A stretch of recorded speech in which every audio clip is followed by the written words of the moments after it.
Mark Sayers, he's a cultural prophet from Australia, pastor. He says this. He recently said that people have believed a Western narrative for so long, but coronavirus, has made people believe a new story. It's calling them to a story that is out of the norm. They're open to a new narrative.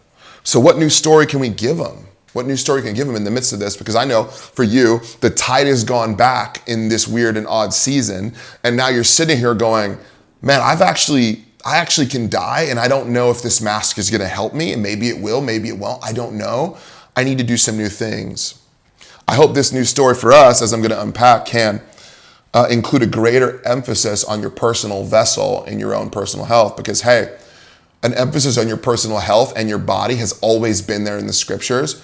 But the fact that we've been so wealthy and abundant and so kind of, quite honestly, invincible, at least in terms of how modern history has developed, because of all of that, we haven't felt like we can die. It turns out the body actually, it does need to be cared for and stewarded. So, and here's what's funny, the irony of wearing a mask to protect us today is that from poor health specifically, is that many of us are engaging in far more dangerous activities with our bodies, even if we were unmasked. What do I mean by that? Well, there's something called chronic disease in the United States. You may have heard of what chronic disease it is, rampant in the modern Western world. And quite honestly, it's a disease of privilege, or they are diseases of privilege. And I don't mean that in a racial sort of fashion or sort of socioeconomic fashion. I mean it in a modern Western American fashion. Chronic disease is a disease that lasts over a long period of time. It's something that you chronically have. Like there's acute sickness, and then there's chronic sickness. We're talking here about chronic disease. Now, many of the most chronic diseases we experience today are lifestyle induced. That means we do them to ourselves. We've seen the landscape. We understand we don't need God as much. We've kind of divorced our food and our consumption from spirituality, and now we can kind of just eat whatever we want. Chronic disease is the result of that. Now, this means that we cause these diseases mostly with our diet, our exercise, our nutrition, and our lifestyle choices, okay? That means you, my friend, me, we cause the chronic disease based on the decisions we make. That's kind of the idea of a chronic disease. What are some examples of this? Hypertension, heart attacks, strokes, type 2 diabetes, obesity, Alzheimer's, dementia, some certain autoimmune conditions, and many forms of cancer. And there are other things, but many of these things can be caused or at least correlated to the way we treat our bodies, okay? The way we treat our bodies. So you have to ask yourself, what are the things that I'm doing that are leading me away from my desired destination of living a long time and thriving in the world I'm living in? What are the things? Chronic disease may be a factor.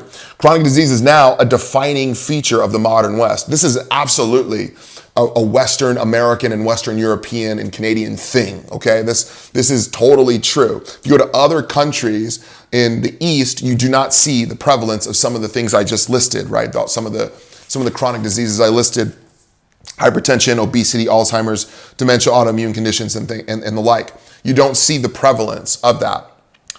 Unfortunately, chronic disease is also one of our best exports.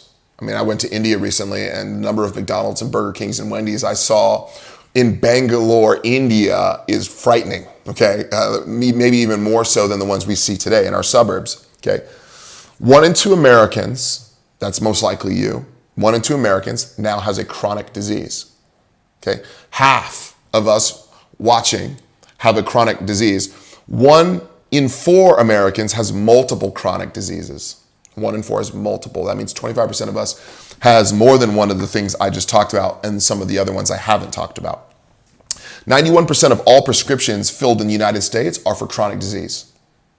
91% are for diseases that we've caused with the way we've treated our bodies. Are you hearing the weight of that? 76% of physician visits are for chronic illness. 99% of Medicare dollars go to chronic illness. And 83% of Medicaid dollars go to chronic illness. That is frightening. Chris Kresser, in his book, Unconventional Medicine, he says this: spending on chronic disease worldwide will reach $47 trillion by 2030. It's a long time. That's not that long from now. And that's a lot of money, $47 trillion. The CDC in 2017 did a study and found that 100 million Americans were either diabetic or pre-diabetic. And there are an additional 60 million pre-diabetic Americans who do not know they are pre-diabetic. That is an undeclared pandemic.